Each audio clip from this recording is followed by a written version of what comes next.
Welcome in to a Friday night edition of the PHNX D-backs podcast. My name is Jesse Friedman, joined here by the one, the only Damon dog, Damon Farrell, because Derek is off doing Vegas shenanigans and frankly, probably having a whole lot more fun doing that than watching what we just witnessed the Diamondbacks go through on this Friday night.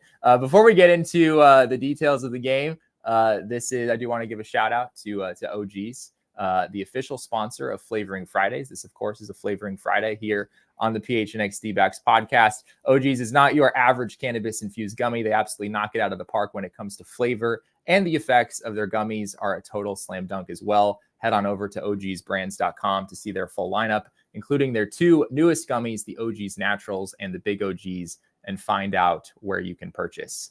Well, Damon, I think I'll just kick it over to you. What did we just witness? We witnessed, I feel like, what we've been witnessing maybe the entire year with this team, which is every time you feel like there's a chance to, build some ground, build some momentum, become a team that, a lot of the national media and the outside perspective thought that this team was going to be before the season. And then, you lay an egg, in a situation that seems favorable. Like you're playing a not so good Marlins team. You're at home after a road trip, and you just the bats just stink it up tonight. Yeah, this is one of. I know the D-backs only lost by 3 runs, but I think we can all agree this is one of their worst losses of the season. Yeah. Braxton Garrett threw a complete game shutout, which still hasn't totally set in my brain. Apparently, that's a thing that happened tonight. The last time that happened against the Diamondbacks was Walker Buehler back on April 25th of 2022. He threw a complete game shutout with 10 strikeouts that day. Braxton Garrett is not Walker Buehler. I will say he's a good pitcher, though. He had a 10.24 ERA, I believe it was, coming into this game. But that was deceiving. He'd been out with injury. His expected ERA on StatCast, I think, was 4.06 coming into tonight. So there was some bad luck on his end in his first couple starts. Last year, he was actually a pretty darn good starting pitcher for the Miami Marlins. They went 21 last 2 years. Yeah, the last 2 years. Absolutely. I heard, I didn't look this up myself, but someone in the press box told me that the Marlins were 21-9 last year when Braxton Garrett was on the mound. So apparently they just won a whole bunch of ball games behind him. But the Diamondbacks, this was ugly on all fronts. The offense manages just 4 hits against him in this game. And I guess let's go to some coaches, some players. Here's what manager Torey Lovullo had to say about a pretty brutal loss for the D-backs tonight. Offensively, I felt like we were just digging things out at the bottom of the zone. We knew that their starting pitcher had a really good sinker, and we were going to need to see the ball out. But we just kept beating in the ground to the pull side. And I think there were several approaches that were conducive to how he was operating and working us. But I just think the consistency of it wasn't there today. Zac, gets clipped for a couple runs, couple scratch runs, gives a solo run, but he goes 7 really strong innings. It's a quality start. So I know, typical Zac outings are ahead early in the count and then goes on the attack. I think he had to really grind through those 7 innings because he didn't get ahead of as many hitters as we're normally used to seeing him. But he dug in there real deep and he pitched and he kept us in the game. Just unfortunately couldn't get anything going. Damon, I actually think that Zac Gallen, in a sense, like, you have to respect the outing that he had. Like, he really, as Torey said there, he really didn't have his best stuff. It wasn't a typical Zac day. But for Zac to go out there and give you 7 innings and only allow 3 runs in the process, like, the D-backs didn't lose this game because of him. He found a way to grind through it. Yeah, and I think I'm going to start a new tally for the rest of the way and maybe go back through Zac Gallen's old starts where this season where we say Zac Gallen didn't have his best stuff. I'm just going to start marking it down so that we can go out through the season and I can look at all of his outings and be like, how many times did Zac Gallen have his best stuff? Because I feel like we say that a lot, but it did feel like a Brandon Pfaadt outing rather than a Zac Gallen outing today. Like, get banged up a little bit early and then just like strap in and get you 6-7 innings and keep the team in it. And I thought we were going to be coming into this post-game show being like, Zac Gallen just didn't have it today. Like, he's the reason maybe that we lost this game, but it ended up being, he performed decently well. It wasn't really on him, giving up 3 runs. You expect to at least have a shot at winning the game, and they just had no shot of winning this game based off the way it went. Yeah. Well, with that said, let's see what Zac Gallen had to say after this one. I felt okay in the first, and then second through the fifth, just I feel like I was kind of grinding out there. Just didn't feel particularly too sharp.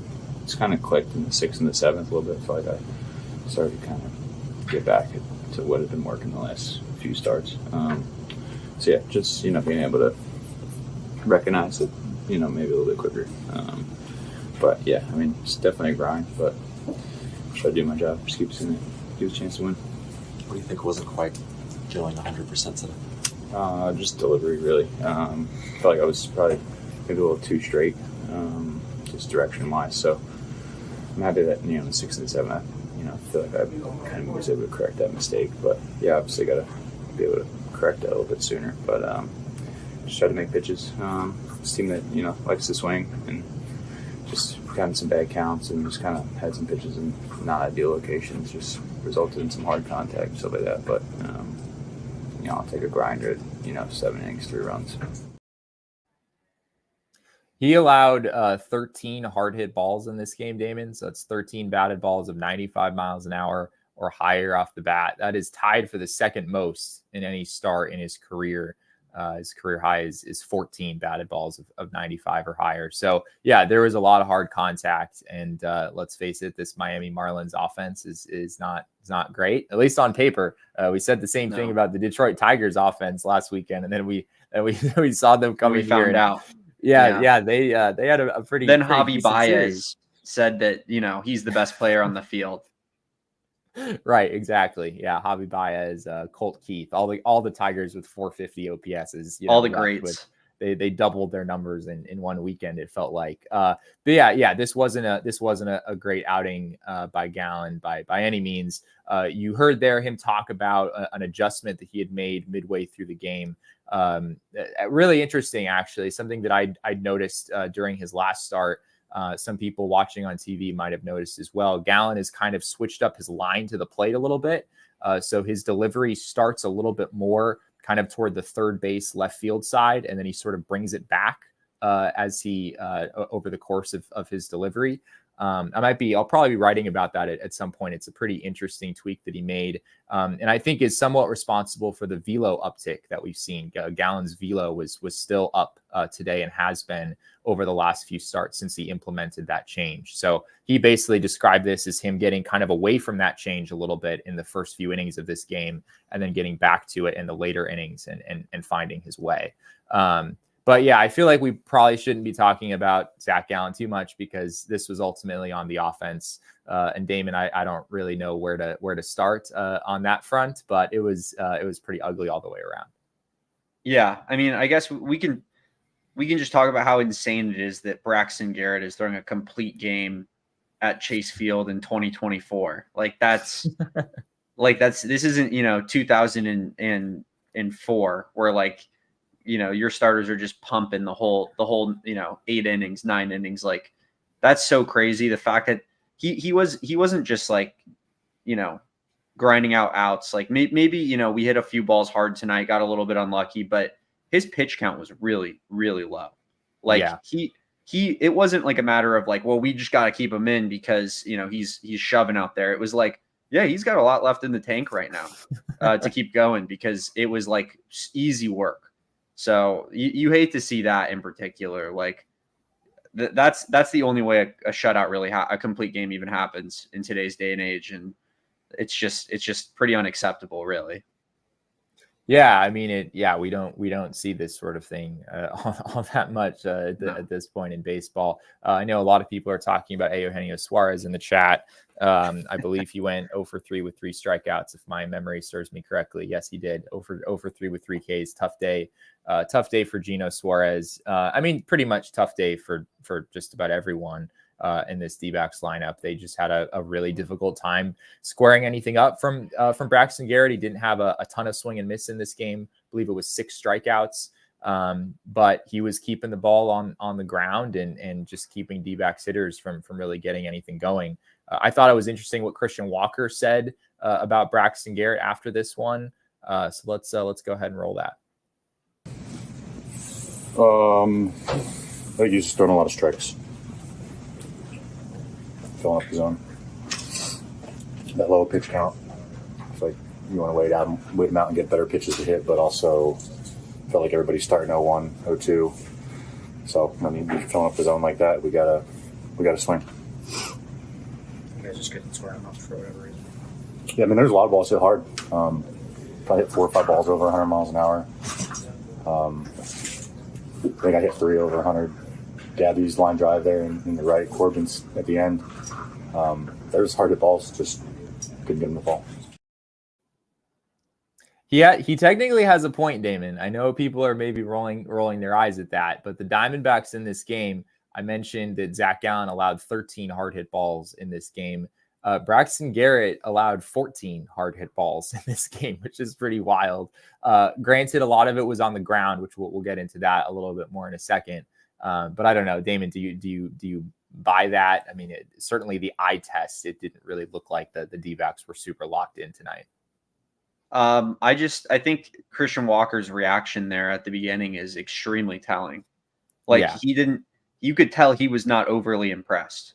He wasn't like, oh yeah, like we faced Corbin Burnes tonight. And Corbin Burnes is just an elite level pitcher. He was just cutting us up. Like he had all of us planned out. No, Christian Walker was pretty clearly like, he threw strikes, I guess. Like he didn't really know what to say. You could tell. And I think that's like pretty interesting to me. Like feels like he thinks that they got a little bit unlucky tonight without saying those words explicitly. And like you said, like, I don't know if it really felt that way from a viewing perspective. They looked, lifeless, but I'd say, I guess the stats technically disprove that.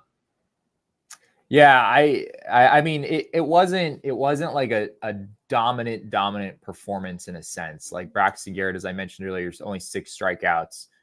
He only had 11 whiffs in this game. So D-backs hitters weren't really swinging and missing at much of anything throughout this game. But he had 21 called strikes. Like he really was filling up the zone. He threw a first pitch strike to almost every single hitter. I think it was all but maybe 3 D-backs hitters, something like that by the end of the game. It felt pretty much automatic. And as you heard Walker describe there, like once you're down 0-1, 0-2, it's tough as a hitter. Like that's why people talk so much about the importance of getting ahead in counts. Like even if you don't have great swing and miss stuff, like if you're ahead in the count, you're in the driver's seat, and it's going to be harder for the opposing team to square anything up. Braxton Garrett certainly did that well today. Another interesting storyline from tonight, Damon, this actually came up before the game during our pregame presser with Torey Lovullo, and then very much after the game as well, after the D-backs lost this one. They are now 1-6 after off days. This is something that Torey brought up beforehand. He said that Jeff Bannister had approached him maybe like a week or so ago about this and how they need to find a way to correct it. It's a little bit hard for me as like, I don't know, someone who stares a lot at like random baseball stats. A lot of times these kinds of stats feel kind of meaningless. Like it's like, okay, you're 1-5 or whatever. They were 1-5 coming into today. They're 1-6 now. But is that just kind of part of the ebbs and flows of the season and just sort of baseball weirdness, or is there actually something there? And that became a pretty big topic of conversation after this one. Here is what Torey Lovullo had to say afterwards about the D-backs losing yet another game after an off day. Pre-game, weren't you? I mean, I know that I brought it up to you guys, and we're aware of it, and that's our job. Like the trends and habits, we got to pay attention to it. We got to stay ahead of it as coaches, and sometimes we don't. And but I mentioned it because it's something that is there. You know, we haven't really been sparkling after off days, and we got to figure that out. We have more off days this year. Or I guess the first game of series, right? I don't know. What's that? First game of series? Yeah, I know that we haven't done a great job in the first game of series, right? So it's just where we're at right now. We just got to keep fighting and grinding through it, and you gotta win. You gotta win each day. That's how we look at it. You got to go 1-0 each day, and it's nice to win the first game of the series, but it doesn't guarantee that you're going to win a series. I just want us to play engaged baseball, and when we do, we're really good. And when we don't, it looks like we've lost a little bit of focus, and we're not staying with our approach or our plan. And it ends in games like tonight. We talked, of course, a lot about the other thing that was mentioned here, which is the first games of series. I think the D-backs, I want to say it's 3-14 at this point in the first game of series, which isn't great. They beat the Rockies on opening day, and then they won the first game in both of the Red series. Outside of that, they have lost the first game of every single series they have played this year. So I don't know. My weird numbers brain, Damon, has a hard time making heads or tails of this stuff. And I part of me wants to dismiss it as like kind of a non-story, but how do you feel about the D-backs struggling after off days and also opening up some of these series? I mean, I think, it bears noting that they just lose every series opener, but it does seem like a concerning sample size at that point, to me at least, that we're 7 games in and it's 1-6, you said? Is that correct? Yeah, I think it's 6 out of 7 losses after off days. And then, the first game of series, I think that's 14 out of 17 losses. So the sample there is actually, that's a pretty decent. That does concern me. It seems like they're doing something that's, not preparing them well enough for at least series openers. Like I don't know what it is. I think that everyone's bound to have a little bit of a World Series hangover. It happens all the time, especially because baseball is such a sport that has so much parity. Like, the Dodgers aren't making it to every World Series, even though they're, the 1 seed in every National League. But so it makes it where wild card teams can have down seasons and stuff. But I don't know, man. It just like something about this season is just off all the way through, and it's just, there's been so many winnable games that they've lost, but this one wasn't even really a winnable game. There's also games where they just lay complete eggs, and I don't know why they do it, what happens, but it happens. Yeah, it's kind of what you said from the top, where like the D-backs several times this year have gone on a nice little run or won a big series or whatever, and then it feels like, all right, this is where the team is going to really turn things around. They're going to be above 500 within a week or whatever, and then something like this happens where it's like, all right, you've got a 17-34 Marlins team, and you let their opposing starter, who technically had an ERA over 10 coming into today, throw a complete game shutout. Like that's not great. That's not a way to build any kind of momentum after taking 2 out of 3 from the Dodgers. So I think they were 6-4 in their last 10 before this game.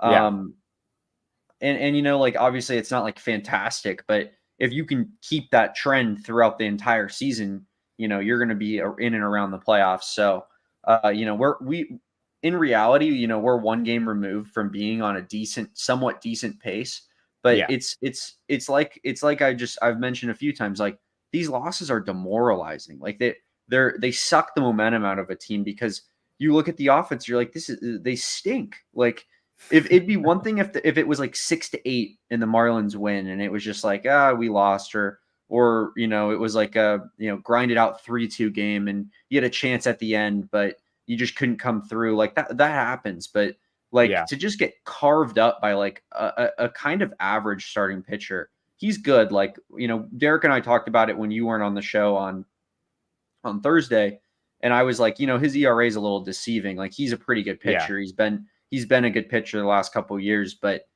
like this guy is like, he's not good enough to be throwing a 4-hit complete game shutout against like a team that has playoff aspirations.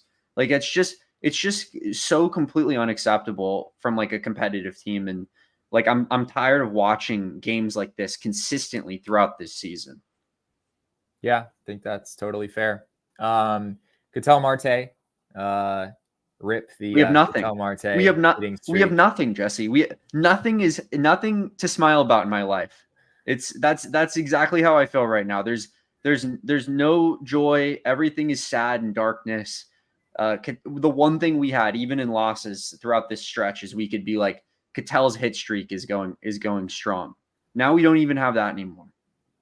Yeah, it was pretty rough. Not a great day for Ketel at the plate. Not a great day for again much of any D-backs hitter at this point. I guess I don't know. Does it make you smile, Damon, that this game was I believe the 4th shortest home game in Diamondbacks history, an hour and 58 minutes?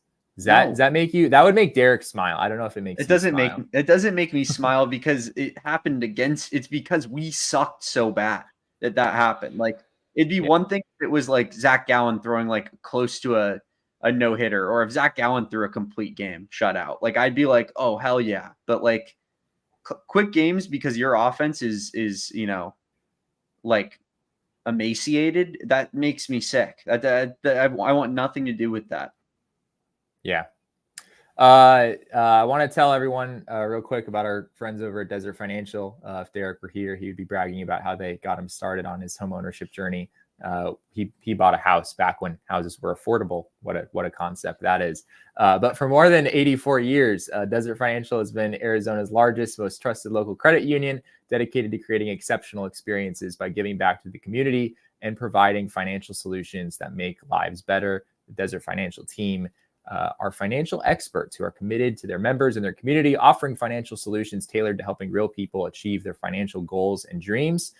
Join a credit union that is committed to giving back to the community and sharing success with its members. When you open a free checking account online, you can get $200 in bonuses. Get started by visiting desertfinancial.com/200. Just $200 free dollars, Damon. And actually, speaking of $200 free dollars, once you get that $200, Damon knows how you should be using it. Oh yeah. I mean, $200. Do you like that? Is that good? Well, how about you invest it into your BetMGM account and you stroll your way over to BetMGM. You look at the odds for tomorrow. We got the FA Cup final at 7 a.m. tomorrow, Jesse. Manchester City versus Manchester United. Do you think there's any juice on Manchester United there at plus 750?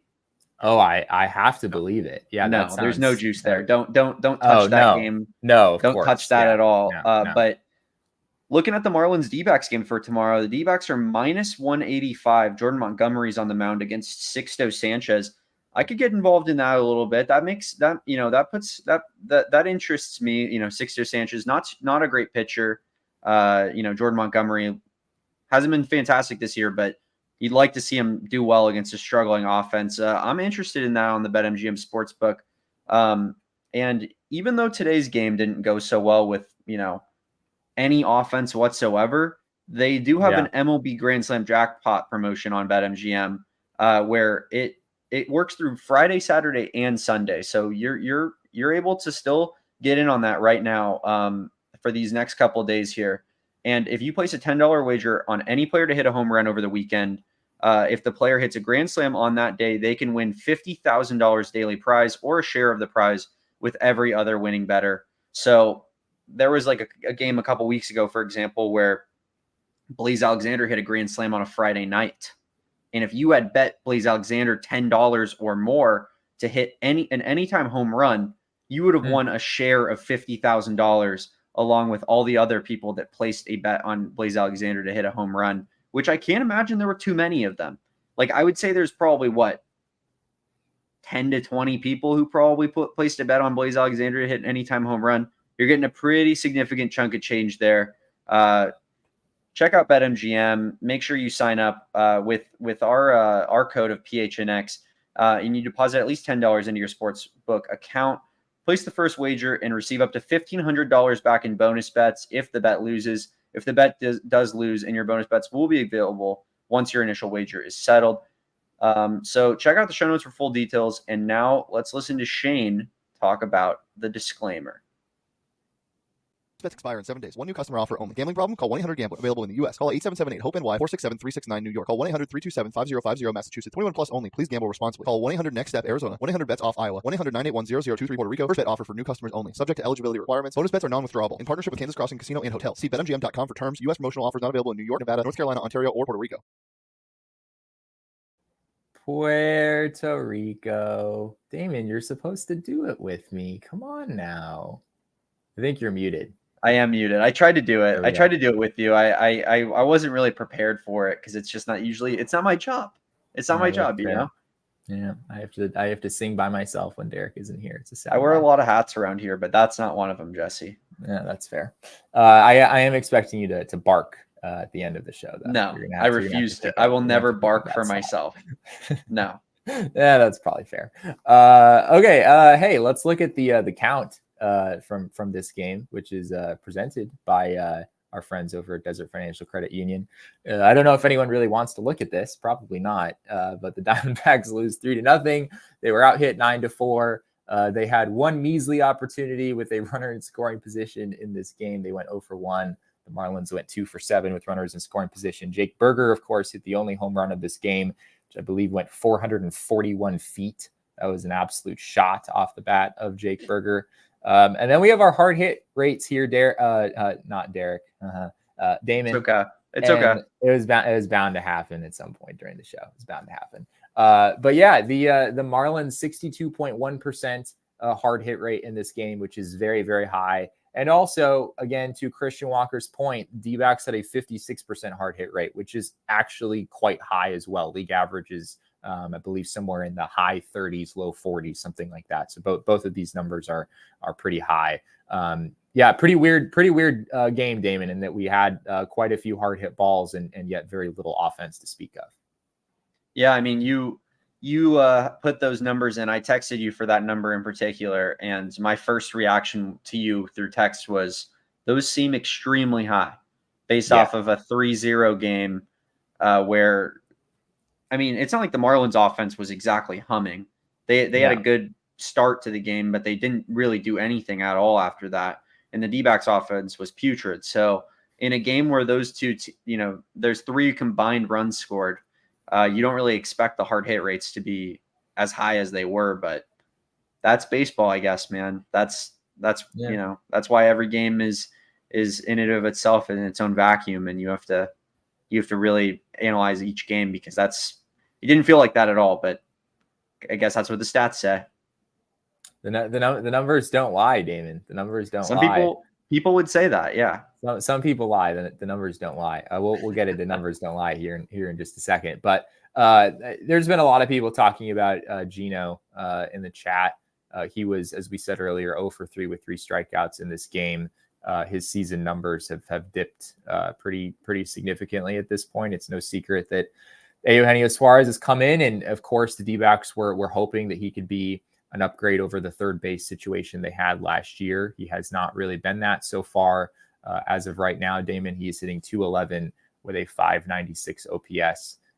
I'm curious, what is your concern level with Gino Suarez at this point? I mean, it's got to be fairly high, but I feel like we could. I mean, he's obviously been maybe the worst of everybody, but can't we do this with let's look at Gurriel minus the first 10 games this season? Good Lord in heaven, he's down to 237, which is just so bad based off of how he started. A 658 OPS for Lourdes. There's so many guys on this team that are not pulling their weight, and that when we looked at this Diamondbacks lineup before this season, we thought to ourselves, there's not a whole lot of superstar level hitters. There's Ketel Marte, there's Corbin Carroll, but then there's a lot of guys who are just really good, but not necessarily great. And guys like Lourdes and Gino, who were supposed to be those just really good hitters that, could round out middle of your lineup. They're the ones that are struggling the most right now. And it's demoralizing for sure. I think I'm kind of the mindset that if one of them, if they start breaking out a little bit more, like Corbin starts hitting the ball and they go on a little bit of a run that they'll all kind of break out all together. Like it's more of like a mental block than anything. But I don't know if that ever will happen, to be honest with you. Like that's not something that I'm expecting to happen. I just think that the possibility of them all breaking out is kind of like something that I'm holding in the back of my head that I think could happen. Yeah, that's fair. I mean, the offense was pretty decent in LA, right? Like they struggled a little bit early on in that first game of the series. They came back, were able to put up 4 runs in that game, and then they scored 7 on Tuesday, and then they scored 6 on Wednesday, and a game started by Tyler Glasnow. It felt like maybe that was sort of the push that the offense needed to really turn things around. It was a really good game. Yeah, it was. It absolutely was. But now we're here talking about a complete game shutout, which is still baffling to me.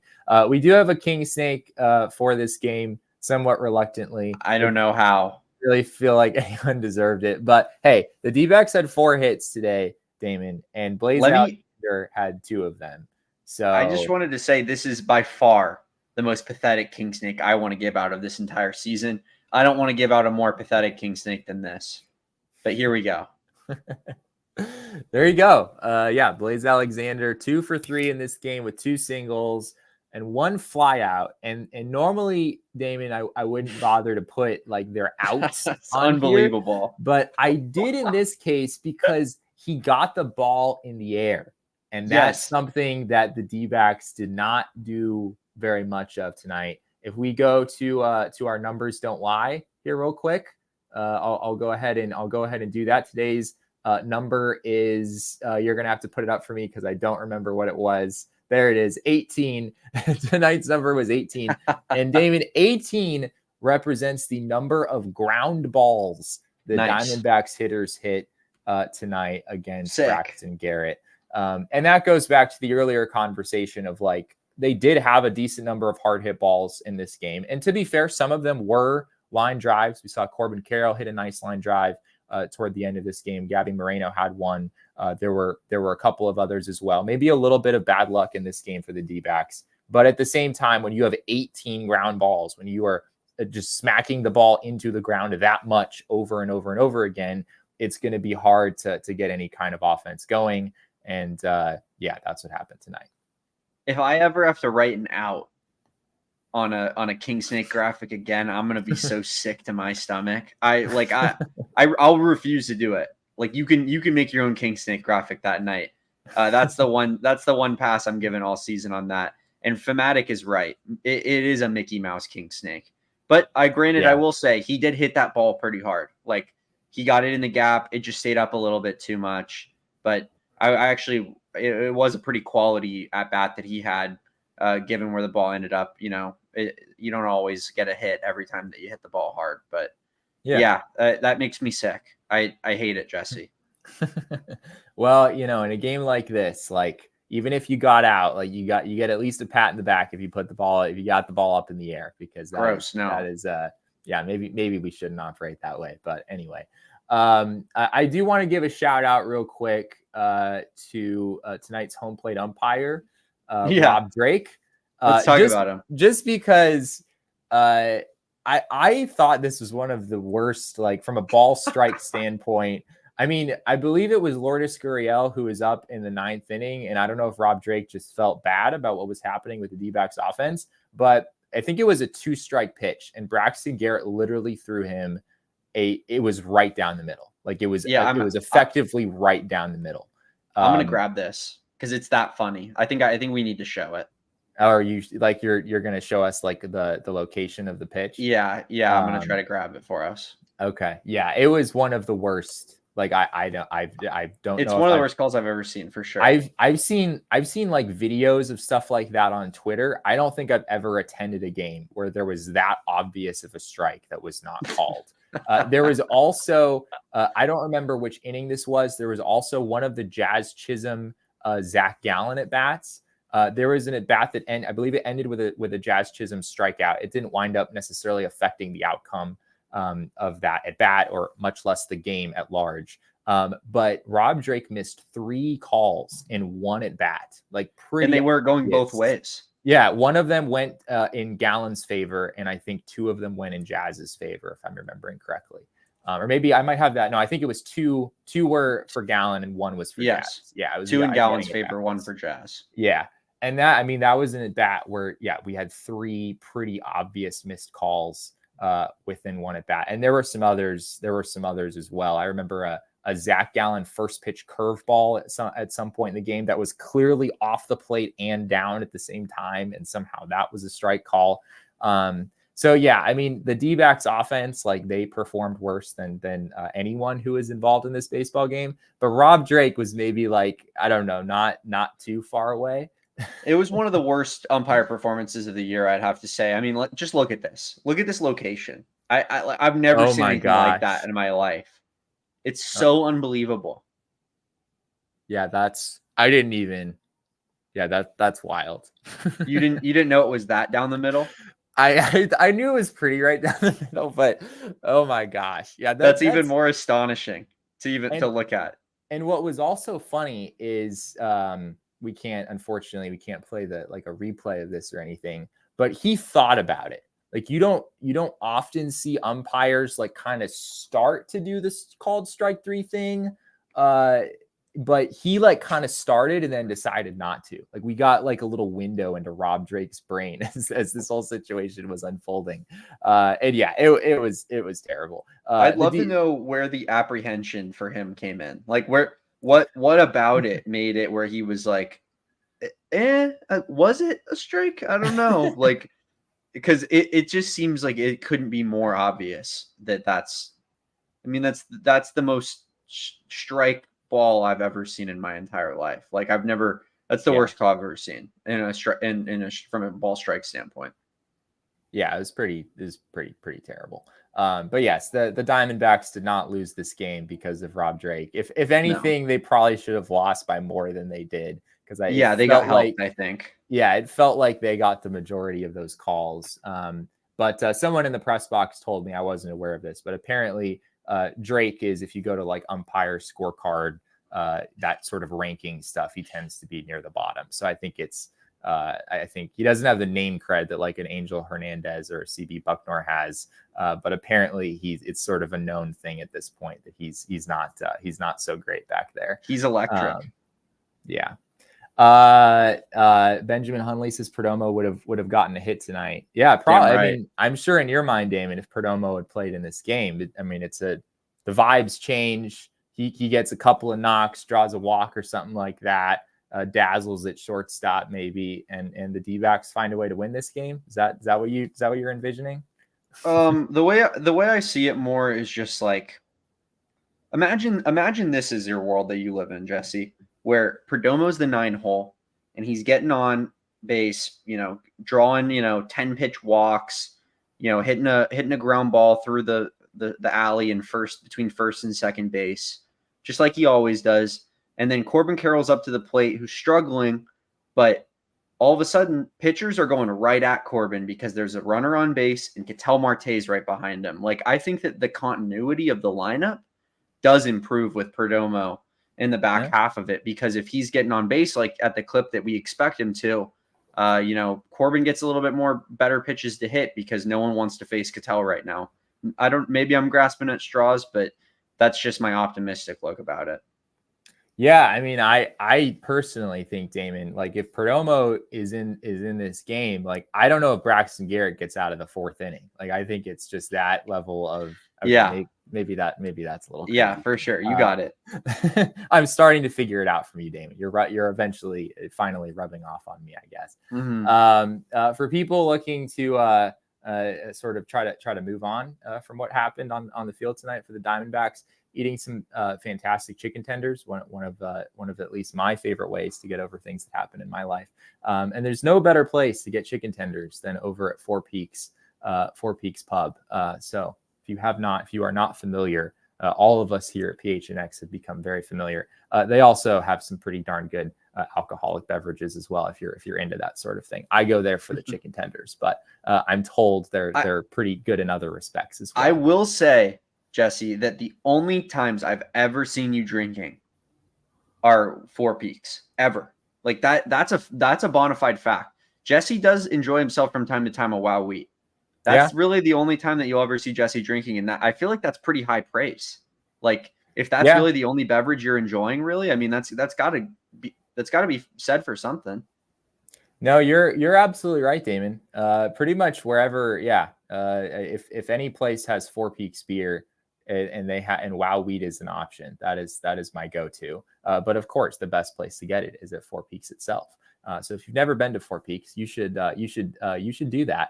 And as well, be sure to go to fourpeaks.com/locator to find all your favorite beers and events.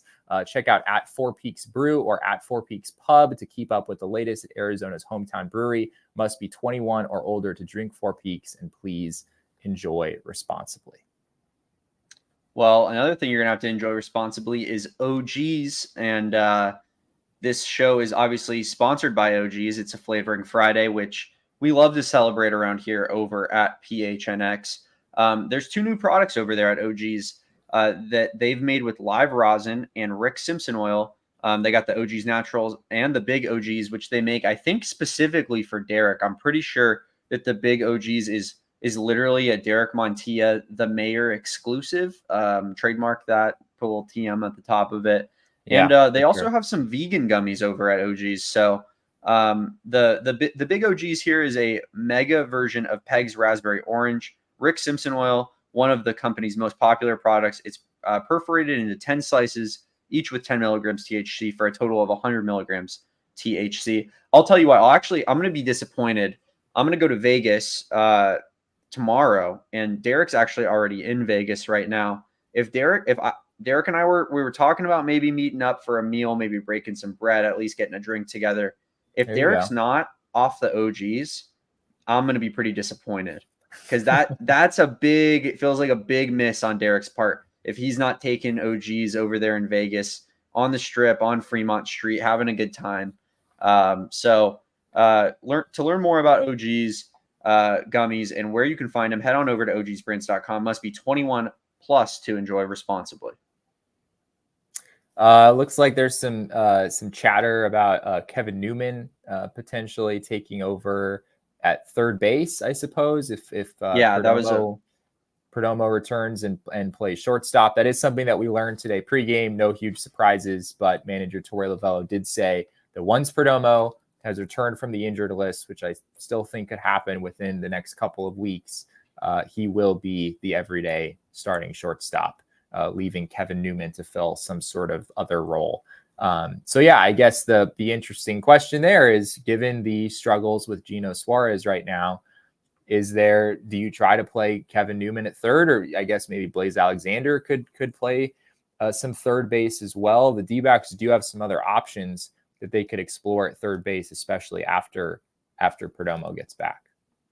Yeah, I mean, I would explore it. I don't know that it's something that I think that this team at its ceiling would be like the ideal scenario. Like I don't necessarily envision us in September and Kevin Newman's playing third base for the Diamondbacks. Like I think if we get to the playoffs, Gino's going to have to be playing decent baseball potentially and be the everyday third baseman. But I do think that maybe you could use Kevin Newman to get Gino right, get him, a rest day, a mental health day, and just kind of be like, hey man, we know you're struggling. We know you're a good ball player, way better than what you've showed. But, we do have a guy that can kind of, I think in that kind of, most of the time with high level athletes, that breeds the best out of people is having a little bit of competition. So I would try it for every now and again.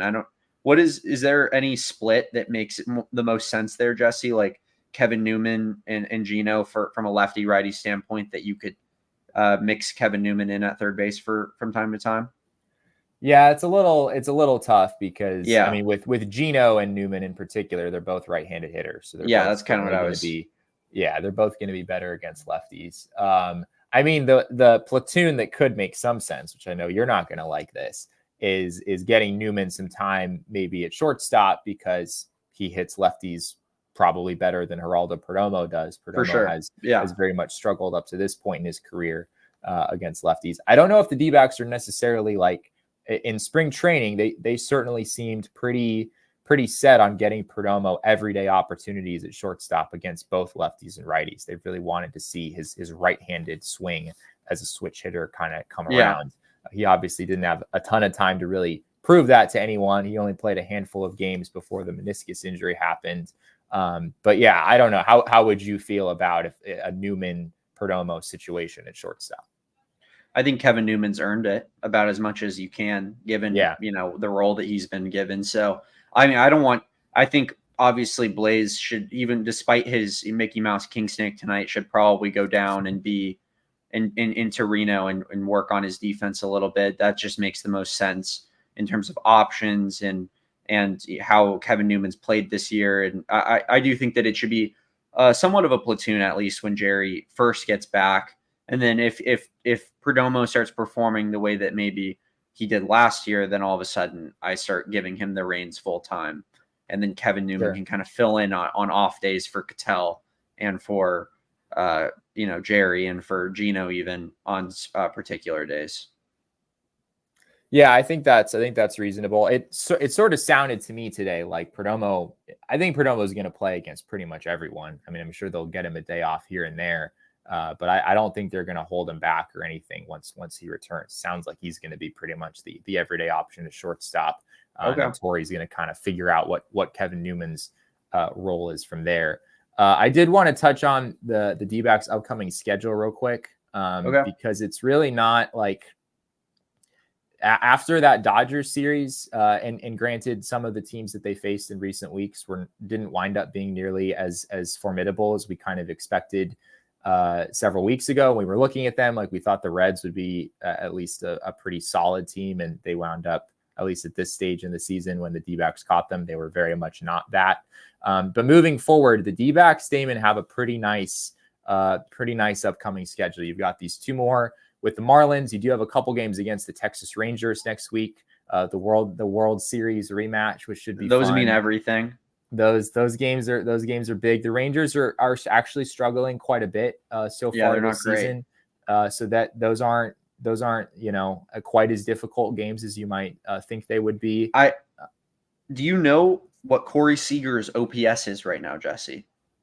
I mean, I don't know what it is, but I would guess it probably starts with a 6, right? 680 maybe. It's 769, but that's still pretty freaking bad for Corey Seager. Like Corey Seager pretty much, I feel like, at least after the World Series run for them last year, cemented himself as like a top 5 hitter in baseball. Like he pretty much just it felt like he carried them on his back, and like we should have just walked him every single at bat that he got up there in the World Series. We probably would have fared better.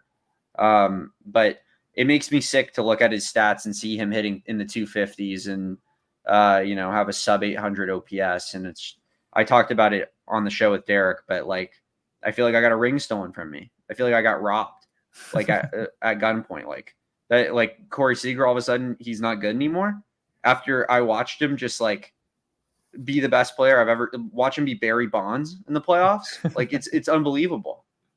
Yeah, I mean, but like aren't the Phillies out there saying the same thing about Corbin Carroll or whatever, right? Like, this Corbin wasn't that good in the Phillies. That's fair. That's fair. Who's the guy in the Phillies series? He wasn't fantastic. Who would be the guy that you would be like pissed off as a Phillies fan about? I don't think any one Diamondbacks hitter really like carried them in the end. Like Corbin did have Game 7, the D-backs won very much because of Corbin and because of Gabby Moreno. But that makes sense. That's like winning because of Bryce Harper. It's like right. That's like, not cool. That's not like super. Yeah, that's not. Maybe just. I mean, like I know that it was kind of a meaningless home run, but maybe just Perdomo. Like I feel like he's just perennially that guy. Like when he hit that home run to kind of get the vibes back, and then. Like, it just felt like he was just never, like, afraid of the moment, even when it was, like, it looked like the Diamondbacks were out of it. He just always was kind of a thorn in their side. So I guess maybe that would be the best comparison. Someone said... Brandon Pfaadt, really. Yeah. It really would be Brandon Pfaadt. Yeah, Brandon Pfaadt was unreal. And you know what? It is Alec. It's absolutely... That's stupid of me, like, to not... It's absolutely Alec doesn't hit that home run, we lose. Like we do. That home run was everything. It saved the season. So for Alec Thomas to hit a no doubt home run off of Greg Kimbrell in that moment is like, yeah, that Phillies fans, like, he kind of owns them, and they have to hate him a little bit, no doubt. Yeah. That's a good point, Going back to the scheduling stuff real quick. So they have these 2 next games with the Marlins. Then they play the Rangers for a couple of games. They have a 4-game set at New York against the Mets next weekend. The Mets are pretty meh at this point in the season. You've got 3 against the Giants, 4 against the Padres. Then they have the Angels, the White Sox, and the Nationals. Those are the upcoming opponents for the Diamondbacks. Then they have the Phillies June 21st to 23rd. And obviously the Phillies are playing extremely well right now. But that's a window, Damon, where despite what happened tonight, and it is just one game, as ugly as it was and as hard to watch as maybe this game was for a lot of people, understandably so, they still have a chance to win this series against the Marlins, which if they were to do that, it would be okay. If they took 2 out of 3, that would be fine. And these next few weeks, they're not going to play a clearly above average baseball team until June 21st to 23rd, which is almost a month away. Yeah. I mean, it definitely is a good opportunity to start stacking some wins. I'm not ready to call the Rangers not a good baseball team. I think that game, that series, I still go into it thinking that's going to be a tough one to. I mean, I'll be happy with a split 2-0. I'd be over them. I'd be thrilled with. So, speaking on the Rangers again, like almost everybody's been underperforming for them, somewhat similar to us. Whereas like other than Patel, everybody's kind of been underperforming. Like Adolis Garcia hasn't been that great. Wyatt Langford and Evan Carter, their 2 like big time rookies, have both been pretty bad. So they haven't had a very good season either. In a similar vein, and then they have DeGrom and Max Scherzer on the IL right now that they're going to get back at some point this season. So I'd say in the National League and the American League, in my opinion, the 2 teams that really could shoot up second half of the season potentially would be the Diamondbacks and the Rangers. Funnily enough, a World Series rematch. But I mean, I think mostly I just want to keep it to this series. Like we got to win this series. I have this probable starters here, like, and I didn't update it yet, but like, who's going to be pitching on that 3rd game? I think it will be Blake Walston, but that is, to be clear, that is not backed by science. That is not official reporting. That is sort of my speculation. But Torey, when I was in Los Angeles, Torey, when I was in LA, he was asked about who will start that Sunday game. And someone said like Walston and Henry would be like the options. And Torey said, yes, he said, we will go in that direction or something. So it appears that Henry and Walston would be 2 options there. Tommy Henry just pitched yesterday, I believe. So he cannot start on Sunday. That would be short rest for him. And it would not really make any sense. So Blake Walston is the guy that I'm sort of thinking that it will be. But who knows, Damon? Maybe they do the opener thing, although that doesn't make a ton of sense to me against the Marlins. Our openers are it's kind of been good for us. It's kind of been a decent strategy for us. But I think we got to win tomorrow. Sixto Sanchez versus Jordan Montgomery. No excuses. You laid an egg yesterday. Come out. Put on a show for the fans, win convincingly. Like, that's what I expect tomorrow. And then that last game, Ryan Weathers is not that good. Like, his stats look decent this season, but I've looked at his stats the last couple of years. Like, he's not an overly impressive pitcher. Blake Walston should be able to compete with him, and our lineup should frankly just be better than the Marlins lineup. Like, it is on paper. It is from a money standpoint, like what we're paying these guys. It is from what they did last year. We got to just be better than them. So in that 3rd game, like I need a series win here after dropping game 1 where you have your ace on the mound. Like I think you need to win this series. I said the same thing when we lost game 1 to the Tigers, but that didn't work out the way I wanted it to. But this is not a great team, and like you can still salvage this, but it's gonna take no room for error at this point for the rest of the series. It's already been 3 straight Sundays now that the D-backs have avoided sweeps. They avoided a sweep on May 5th against the Padres. That was a Sunday game on May 12th against the Orioles. They avoided the sweep there. And then last week they did it with the Tigers. So yeah, they absolutely, Jordan Montgomery against Sixto Sanchez, that certainly works in their favor. As for that Sunday game, another thing I'll say real quick is that the D-backs are not, at least Torey Lovullo said the other day, that they are not going to skip that spot in the rotation, the Ciccone spot. They're not planning to skip it. They are planning to bring in someone to make that start. So for people wondering, they do, because of the off day, they theoretically could just skip his spot, but that is according to Lovullo, not what they're planning to do. Few injury updates here before we. Sorry, did you have something you wanted to add there? It kind of coincided into the injury update thing. I was just going to ask you if you had any sort of Erod timetable. Yeah. So we don't have really timetables for much of anyone, as frustrating as that might be. Torey Lovullo did say today that everyone who is on the IL right now is asymptomatic. So Merrill Kelly, Eduardo Rodriguez, Alec Thomas, Geraldo Perdomo, at least those four. Like, okay, I guess Dre Jameson might not be asymptomatic. There's other guys too, but those four that we're expecting to come back are not feeling any kind of pain, according to what Lovullo said today. So that's certainly a positive development. But of course, not feeling any pain is not the same as being ready to go, play baseball against major leaguers again. So Alec Thomas, we heard today that Thomas is he's been doing some light jogging. He's been doing he's been taking live ABs as well. He's still been able to do that. But there's not really a clear timetable at this point for him.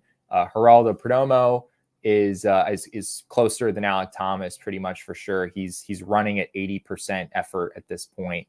So once he gets to 100%, which could happen fairly soon, I would think, then he just has to play in some sim games maybe, or head out on a rehab assignment. Shouldn't be too long before he's ready to go. As for the pitchers, I know you mentioned Erod. Erod, we don't really have any kind of a firm timetable at this point. Lovullo said he made some interesting comments today about Erod. He said that he's out to 60 feet with his throwing program. And he said that they've talked about like pulling back on him a little bit, not because there's a setback or because he is feeling pain again or anything, but I'm just getting the sense that they're being very careful with Eduardo Rodriguez, given the setback that already happened last month. They do not want that to happen again under any circumstance. So he's still apparently just out to 60 feet. I think he has to get to 120, I believe, is what he has to reach before he could actually start throwing off a mound. So we're still, I think, more than a week at least from him pitching off a mound. So you're talking about like he's going to have to build back up to a full starter's workload. He's going to start from nothing basically as far as his pitch count goes. So you're over a month from Erod being back, and potentially well beyond that. It's a little bit hard to say at this point. Who would you have, if you had to guess, who would you guess comes back sooner, Merrill or Erod? Probably Erod, because Erod has started throwing, and that's something that Merrill has not done yet. However, the news on Merrill is that he had imaging again on his shoulder, and Lovullo said today that it showed significant healing. But again, the D-backs are being pretty cautious there. Lovullo said that they're seeking further opinions. They want other people to read this MRI and sort of confirm that he is good to go and good to start a throwing program. But they haven't gotten to that point just yet. So yeah, Erod is ahead of Merrill, but if you want either of these guys to be pitching in the next couple weeks in the majors, you're going to be disappointed that that's not going to happen. Gotcha. Well, Tommy Henry, we're going to need you, bud. Hope you're ready to go.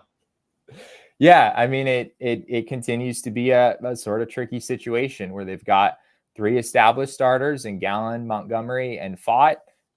And then you've got these two other spots, and it's Ryan Nelson. It's just like last year. Yeah. I mean, it kind of is. Ryan Nelson has struggled for the most part, but he was pretty good, obviously, the other day against the Dodgers. Of course, they had the opener. They sort of tried to set him up for success that way, and that worked pretty well.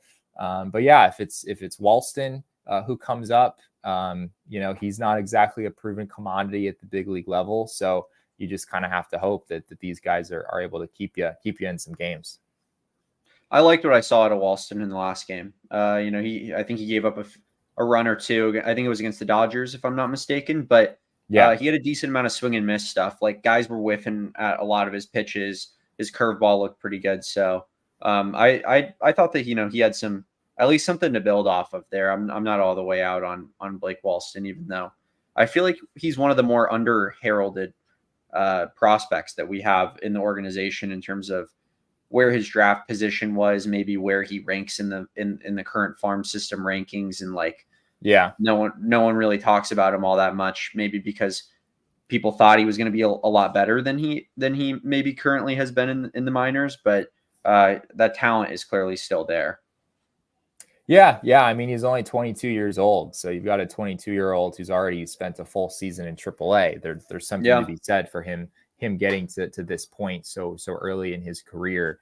Maybe it's Walston on Sunday. We'll see what that looks like. See what the next couple of days, how these next couple of days go against the Marlins.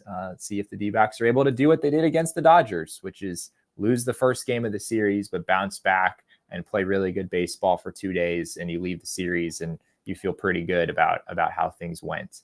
That is all that we have tonight. We very much appreciate all of you hanging out with us and waiting a little while. I know because Derek isn't here, we couldn't start until after all of the post-game interviews and whatnot were done downstairs. So we appreciate you all sticking around and waiting for that. Be sure to give all of us a follow on Twitter. You can find me at Jesse and Friedman. You can follow Damon, of course, at Damon Dog. I am Damon's dog. Bark, bark. None of that feels right. Be sure to follow our beat account at PHNX_D-backs. And of course, all roads lead to at PHNX_sports. That's on Twitter, Instagram, and Facebook. Thank you all once again for being here tonight. We really appreciate your time. And remember, kids, baseball is fun, but it's so much more fun when the opposing pitcher doesn't throw a complete game shutout. We all silly like the mayor.